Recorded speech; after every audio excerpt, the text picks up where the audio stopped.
people, we are back to salads after yesterday's craziness of a cheat day. So that ended up being chicken, Popeye's chicken burgers with chips and pretty much a whole pie of banoffee, banana cream pie, plus sweets, plus.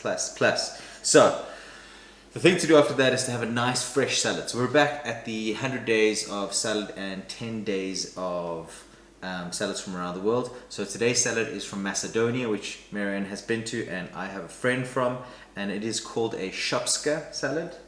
Yes. It is called a Shopska salad, and it is very fresh, very well, you'll basically see. So once again, thanks for coming. Hit the like button, hit the subscribe button, carry on watching the videos, leave me some comments below, and I'll see you all tomorrow. Cheers.